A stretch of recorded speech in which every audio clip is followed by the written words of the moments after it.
វីដេអូនេះខ្ញុំសូមបង្ហាញបងប្អូនអំពីរបៀបនៃការដាក់ blue tick នៅលើ account Facebook របស់យើងក្នុងមួយខែចំណាយតែ$2កន្លះតែប៉ុណ្ណោះបាទអញ្ចឹងដើម្បីដឹងអំពីវិធីនៃការធ្វើបងប្អូនត្រូវតែមានកុំព្យូទ័រមួយទើបងាយស្រួលក្នុងការធ្វើអញ្ចឹងបន្ទាប់មកបងប្អូនធ្វើការចូលទៅក្នុង account Facebook របស់យើងមកបងប្អូនចូលកន្លែង profile account Facebook របស់យើងប៉ុន្តែបងប្អូនត្រូវចាំថាបងប្អូនត្រូវតែមានឈ្មោះដូចនឹងអត្តសញ្ញាណប័ណ្ណបាទនេះគឺជាវិធីទី1ដែលខ្ញុំបង្ហាញទេយើងនឹងមានវិធីមួយទៀតដែលឈ្មោះបែបណាក៏យើងអាចធ្វើការ verify blue tick ជាមួយនឹង account របស់យើងបានដែរមានន័យថាបងប្អូនចង់ដាក់ឈ្មោះបែបណាក៏បានគឺអាចដាក់ blue tick បានដូចគ្នាបាទដូចជា account របស់ខ្ញុំអញ្ចឹងបាទនេះគឺជា account របស់ខ្ញុំដែលឈ្មោះ Naden Media បាទដែលជា account ផ្ទាល់របស់ខ្ញុំបាទអញ្ចឹងជាធម្មតាពាក្យថា media នេះវាមិនមែនជាឈ្មោះពិតរបស់ខ្ញុំទេប៉ុន្តែខ្ញុំអាចដាក់ blue tick បានបាទ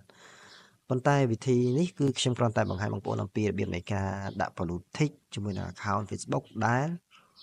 មានឈ្មោះដូចនឹងអត្តសញ្ញាណប័ណ្ណអូខេអញ្ចឹងដើម្បីធ្វើបានបងប្អូនចូលក្នុង profile អញ្ចឹងមកបន្ទាប់មកបងប្អូនចូលកន្លែងចុច3នេះ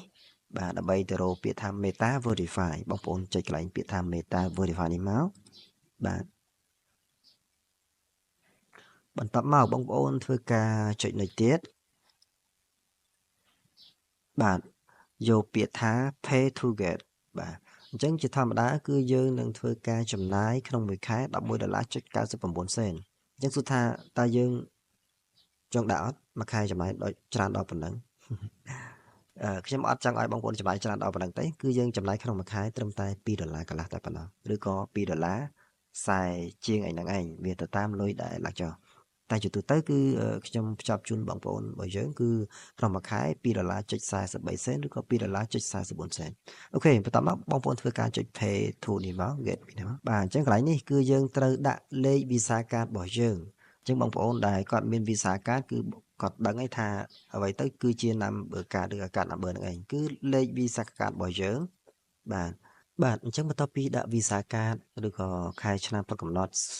CVV យើងរួចហើយគឺកន្លែងប្រទេសនេះគឺបងប្អូនវាយពាក្យថា Nigeria បាទប្រទេសអានីសេរីយ៉ាបាទប៉ុន្តែខ្ញុំអត់បង្ហាញទេដោយសារ